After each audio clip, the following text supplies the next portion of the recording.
Hello viewers, আজকে করব বুটের ডাল দিয়ে ডালনা। আর এর জন্য যা যা লাগবে আমি সবগুলো উপকরণ একে একে বলে দিব।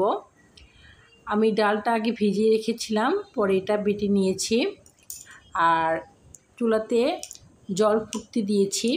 ফুটন্ত জলের মধ্যে এগুলো ডো আকারে ছেড়ে দিব। 4-5 মিনিট সিদ্ধ করার পর এগুলো তুলে নিব।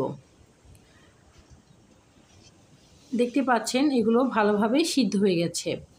এখন এর মধ্যে সামান্য লবণ আর সামান্য পরিমাণ হলুদের গুঁড়ো দিয়ে ভালোভাবে মাখিয়ে এটা তেলের মধ্যে আমি এখন ভেজে নিব।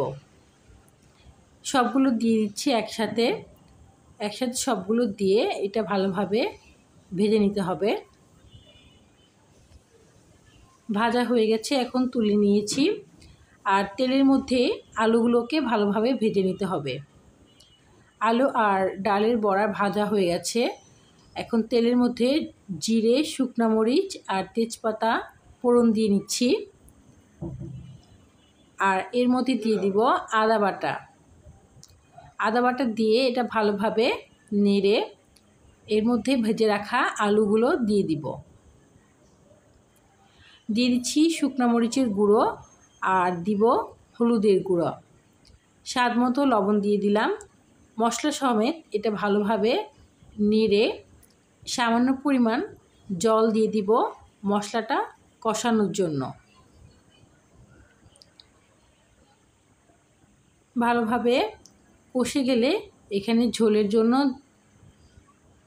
যতটুকু পরিমাণ জল দরকার দিয়ে দিব। ঝোলটা ফুটে আসলে ভেজে রাখা ডালের বড়াগুলো দিয়ে দিব। এখন দিয়ে দিচ্ছি ভাজা জিরের গুঁড়ো আর দিব ধনিয়া গুঁড়ো। গোটা গরম মশলা দিয়ে দিলাম। দিয়ে দিব 1 টেবিল চামচ ঘি। নামানোর আগে সামান্য পরিমাণ চিনি দিয়ে নেড়ে নিব। এভাবেই তৈরি হয়ে গেল